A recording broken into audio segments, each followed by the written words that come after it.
Hey guys, it's been a while since I did a video. I just wanted to make a little video showing some of the stuff I've been working on lately. You guys might remember this little RC car that I've been working a long time ago, so I'm just going to show some of the progress. Currently, I'm having it controlled with a ps3 controller, and I'll go into the details of why I have an antenna, a switch, and a USB port here in a little bit. So pretty much, I just had this little RC car. It was like $10 at a discount, and it had one of those really cruddy controllers which didn't do much, so I just pretty much gutted the entire internals, and then I wanted to make my own little fancy RC car.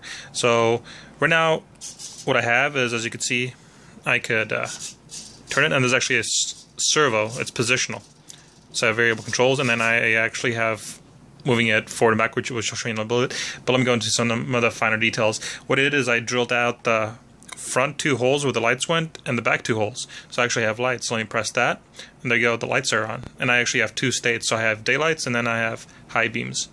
Now it's a little bit hard to tell on the camera, but you should be able to see. So daylights, high beams, and then on the back I have brake lights.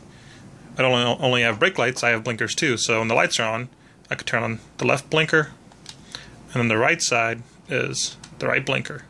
And if you do both blinkers, then hazards are on, and when the hazards are on, the front lights blink too. So let me turn those off, and then there you go. As you can see, the front lights up there. So those are just some of them. I actually have a lot more lights on the bottom. These would be the neons. These are actually RGB LEDs, and I have them on all sides.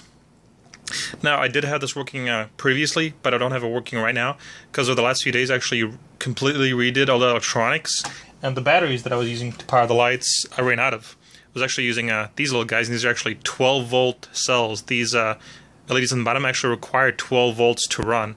So these are the ones I was using, and all the ones I had I pretty much killed.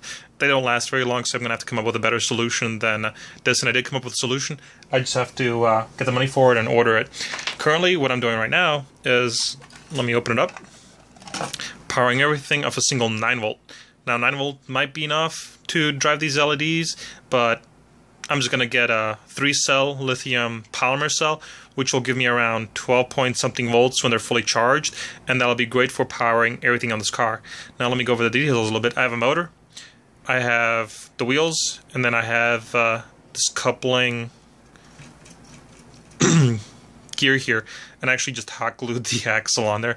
I tried several different ways of interfacing it, and right now this gear ratio is pretty high, and I run into the issue where if I give it too much acceleration, the battery voltage will drop so low, it'll reset the Arduino, and it'll kind of lose control.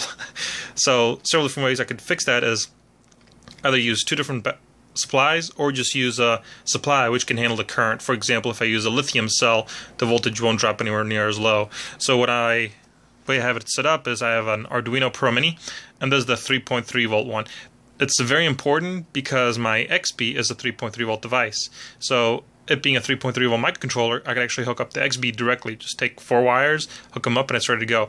If it was a 5 volt Pro Mini, then I would have to have logical conversion or some kind of shield to interface with the XB.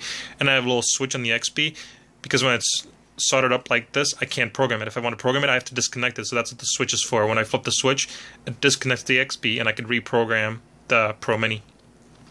So I have my Pro Mini. I have this yellow thing down here, which is a relay, and then I have this big thing, which is my FET transistor, which drives the motor. And then I have the smaller transistor, which drives the relay. So I have the Pro Mini switching the relay. The relay determines the motor's direction, either forward and backward.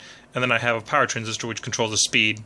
So I'll need 2 pins, one for direction and then one for speed. It's a very common way of doing simple motor interfaces like this. And for this application, instead of shoving a little H-bridge or whatever else in here, I just had these parts, so I just used them. And as you can see, it's a lot of hot glue, very hodgepodge. I had to take out the mount, which mounted the axle before, so I have these gears glued in, drilled out to act as bearings. And on the front, I just have a little micro servo. I have this little potentiometer, which adjusts my zero, so I could actually turn the potentiometer, and that realigns my wheels to go straight. And as I said, I have the XP, so let me put it on the ground. I can show you it running around a little bit. I don't have the screws put in, so it doesn't stay closed. So let me just put it on the floor.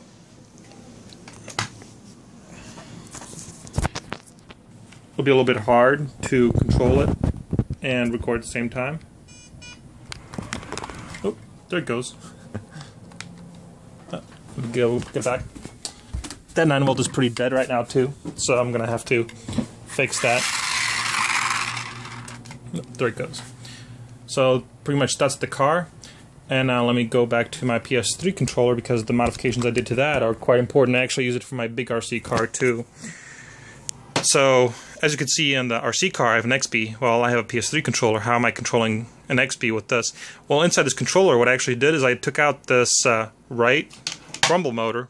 We can see a USB port, and I stuck a ps3 in there. Not only is a ps3 in there, but I also have a XB in here as well. And I have a USB host shield and a Bluetooth dongle all within this little compartment. Now I could take it apart, but I really don't want to, because it's tricky putting back inside. So I have my PS3 controller, which is Bluetooth. That connects to the internal little USB Bluetooth module. That Bluetooth module is hooked up into the USB host shield mini, which is compatible with the Pro Minis, but instead I have it hooked up to a ps3. And then I also have a boost converter, because this controller has a single cell lithium polymer, and I use a boost converter to give me the 5 volts that I'm running the USB Bluetooth module off of and the microcontroller off of. And all of that is in this left compartment. Like I said, I had to take out one of the rumble motors. And as you can see up here, I have a switch. So this is the manual switch where I could turn it off to not drain the PS3 controller's battery. If all this internal circuitry was always on, then I would pretty much destroy this internal battery. And as you can also see on the power switch, I added custom LED. It's red and it's also blue. When it's receiving a signal, it'll turn blue. Red just indicates power, so if I turn it off, you can see it turns off. So that's pretty much just what I've been doing with that car. When I have the underglow RGB LEDs working, I'll make another video. And that's pretty much it. Just the one mention, this is the same controller I had in my previous setup where I had that little relay island, and it's the same setup I use for my big RC car. Now, my big RC car I've been having a lot of fun with, but just a few days ago I actually snapped it in half, so let me show you that. That's my big RC car, and as you can see, it's in 2 pieces. But on here, that's pretty much just a microcontroller and a XB that plugs in right there. I have it unplugged, not this thing.